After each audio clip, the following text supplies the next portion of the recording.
সহমর্মিতা জানিয়ে সংসদে আলোচনার বার্তা ভূপেন্দ্র যাদবের গণতান্ত্রিক দেশে সংঘাতে নয় আলোচনায় সমাধানের পথ বেরোয় বার্তা কেন্দ্রীয় মন্ত্রীর। देश की शिक्षा देश के छात्रों के भविष्य और देश की विकास में युवाओं की भूमिका, ये विषय हम सबकी जिम्मेदारी है, हमारा कर्तव्य है और इसलिए इसका समाधान संघर्ष से नहीं विमर्श से होना चाहिए। लोकतंत्र में विमर्श का सबसे अच्छा स्थान सदन का सभा स्थल है।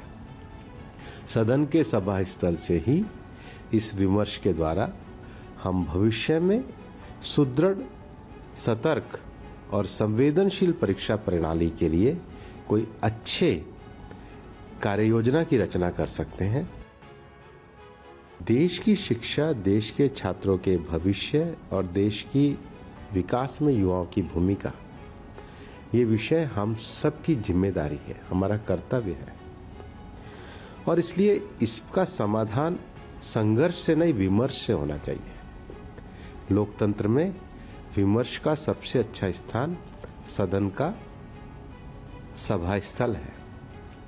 सदन के सभा स्थल से ही इस विमर्श के द्वारा हम भविष्य में सुदृढ़, सतर्क और संवेदनशील परीक्षा प्रणाली के लिए कोई अच्छे कार्ययोजना की रचना कर सकते हैं। हम तो विपक्ष से यही प्रार्थना करेंगे पुनः कि संसद की कार्रवाई को चलने दें, जिससे संसद में जो महत्वपूर्ण बिल हैं उन पे चर्चा हो सके।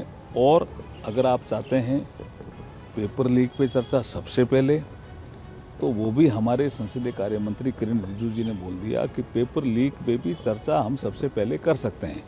अब वो नियम पड़ गए, राज्यसभा में बोला 267 पे करो और इधर वो 56 पे अड़ गए। अब चर्चा का विषय है ना, तो कंडीशन क्यों लगा रहे हैं? चर्चा करिए और टोटलिटी में करिए, कितने राज्यों में पेपर लीक हुए और उस पर क्या क्या कार्रवाई हुई, कौन कौन लोग उसमें सम्मिलित थे, ये सब चर्चा करिए ना, देश के सामने आएगा।